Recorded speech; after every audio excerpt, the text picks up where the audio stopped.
Hey guys, Mr. Klein here, and we are starting our first of 3 lessons on our new chapter on the major monotheistic religions of the world. This is kind of a 1, 2, 3 real quick bounce through of the summary of the beliefs of the 3 main monotheistic religions in the world today. Do you remember earlier this year, whenever we looked at ancient India, we looked at Buddhism and Hinduism, Hinduism being the main religion in India, Buddhism being a religion that covers most of East Asia, but its origins were in India. And so after we're looking at that, we're going to look at right here in this chapter the 3 other major religions of the world. First one, Judaism, the second one, Christianity, and the final one, Islam. Now, because we're talking about religions, I know a lot of people have different beliefs about things like that. We're just looking at it from a broad-based view as well as what they believe about the religion to be true. So if you disagree with these beliefs, well, this is just a survey of what they believe. So let's go ahead and let's get started. We're starting out with the oldest and smallest of the 3 monotheistic religions. We're talking about Judaism. We're talking about the Jews, the Hebrews, the Israelites, those people, and their religion that they have, which is called Judaism. And if you're a Christian and you believe the Bible and things like that we'll talk about in the next lesson, you're very informed on the early history of the Jews and part of what they believe up to a certain point.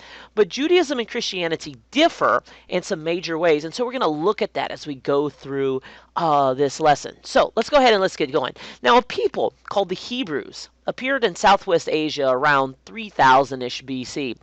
And their writings of the Hebrews describe the laws of their religion, which is what we call Judaism, which is also where we get the word Jew used to describe them.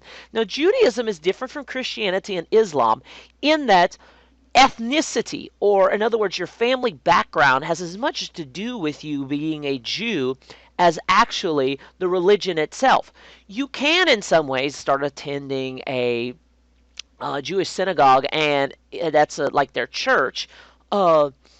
And eventually become a Jew, but Judaism, the religion, is also infused with the ethnicity of the Jewish people. So that's an important thing to realize, that Judaism, the religion, has also to do with the people who live there, who are of that ethnicity, and as a result, it has a much more personal touch with them than maybe some other religions, and because it's so closely related to them.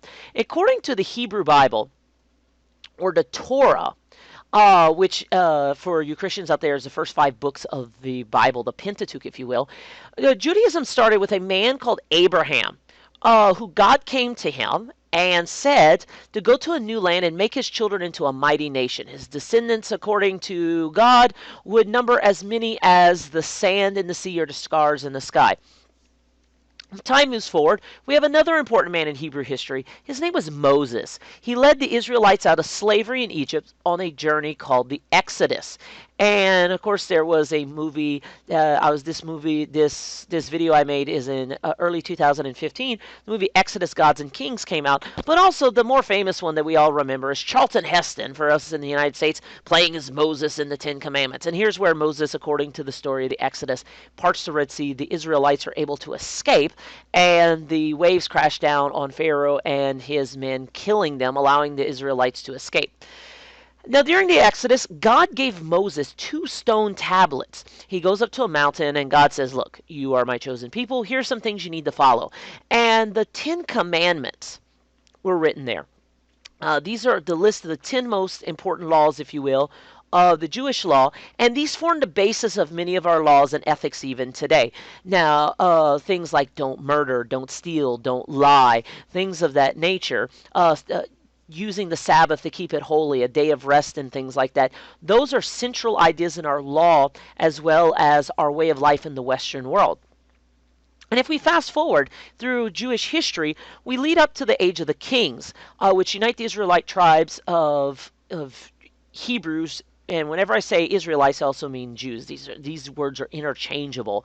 And there's a man named Saul, and God chose him, and he fought a people group called the Philistines, and over the course he became the first king of Israel. And once he died, he was succeeded by not his son, but someone else named David that God called to be his successor, and he became king, and he captured the city of Jerusalem, and he made it its capital. So when you hear Jewish people or things in the news about Jerusalem, we're talking about the capital of ancient Israel. And yes, when we talk about David, we talk about this guy. This is David, the guy who killed Goliath with a sling, and he cut his head off, and he also went and killed Goliath's 5 other brothers. Goliath was a giant of the Philistine champion. David uses his sling in order to kill him. And by most accounts, according to the accounts in the Jewish Bible slash Christian Bible, he was probably 8 to 10 feet tall. He was pretty tall, according to the cubits of that size, according to the measuring scales of that. So he's a pretty tall guy. And at the time, David was a teenager. So, that's a pretty big size difference. Now, David had a son who became king. His son's name was Solomon. He became king. He built a huge temple to God, and he made Israel a huge empire.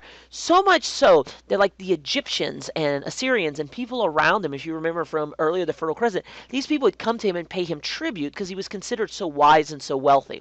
Now, soon after Solomon's death, Israel split into 2 kingdoms, which were Israel, which is the north, and Judea, which was the south.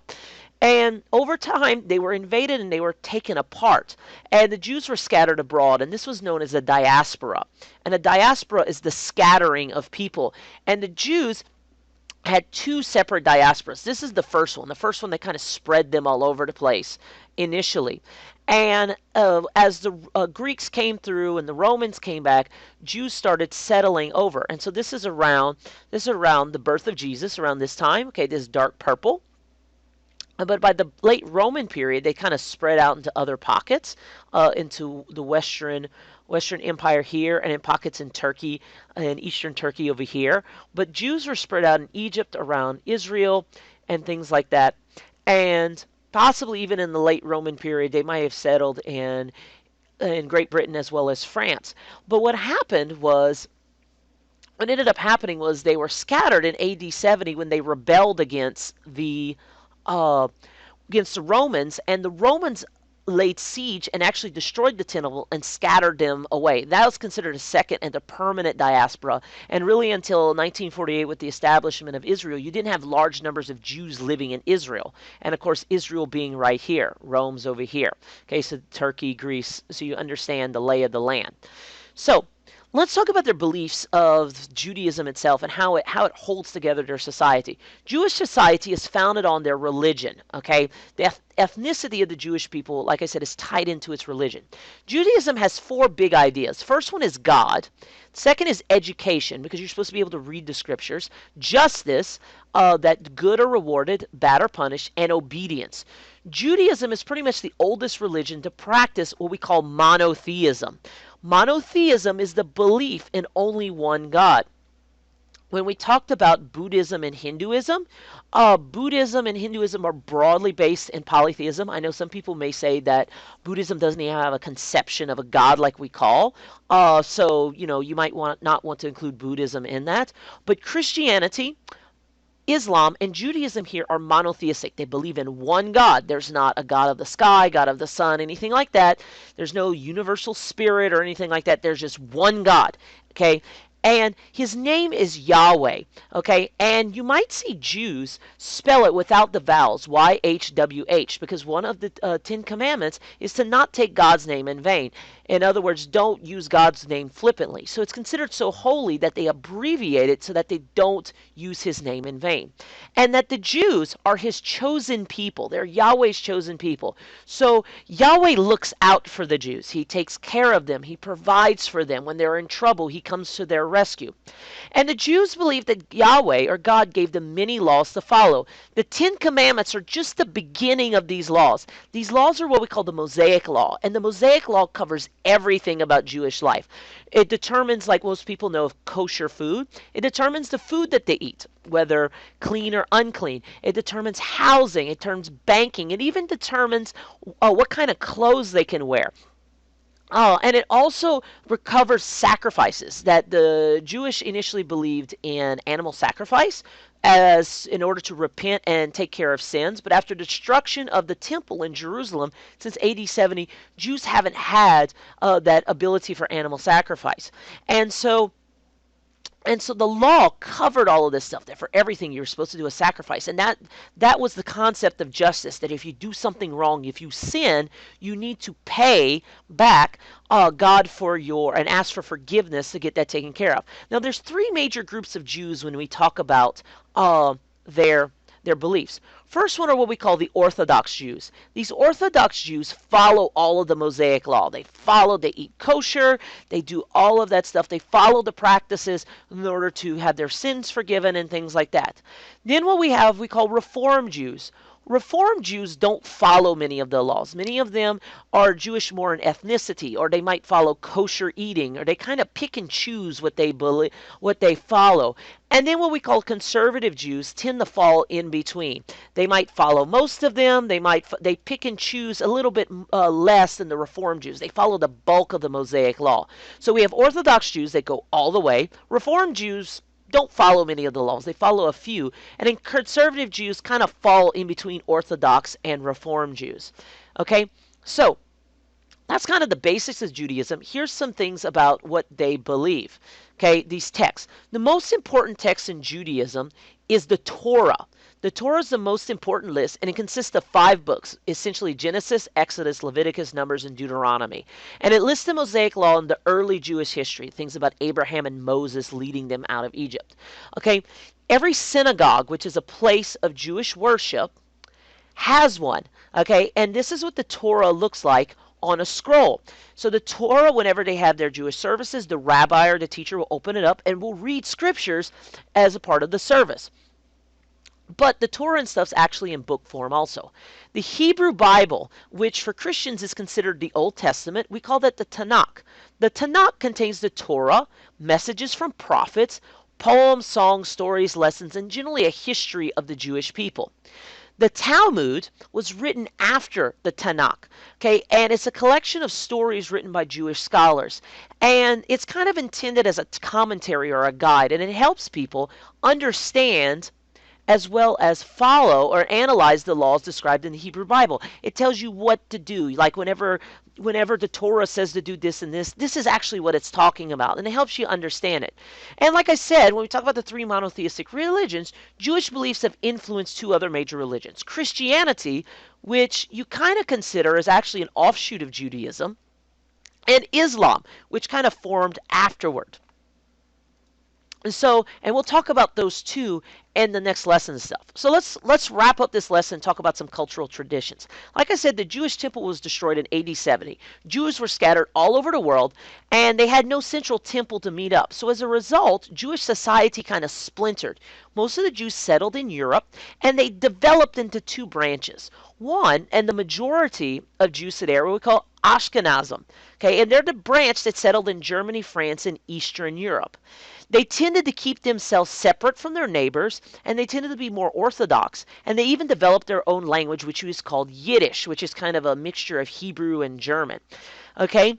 Ashkenazim is the vast majority of Jews who are alive today. There's probably about 10 to 14 million Jews in the world today. So Judaism's really, really small. The second branch, which is really smaller, is Sephardim. Okay? Sephardim is the branch that settled in Spain and Portugal. And rather than stay separate, the Ashkenazim, what they ended up doing is they mixed with their non-Jewish neighbors. They intermarried and things like that. And then they also include a lot of different thinkers and artists and stuff like that. Because lots of Ashkenazim, the Ashkenazim branch is considered the biggest. Most people we think who are Jews are that, people like Albert Einstein is Ashkenazim. Sephardims would be people like Benjamin Disraeli, who was the famous British Prime Minister in the 1800s. And to wrap things up here, here's several important holy days that we'll talk about. First off is Passover. It's a major holiday that celebrates the Exodus from Egypt.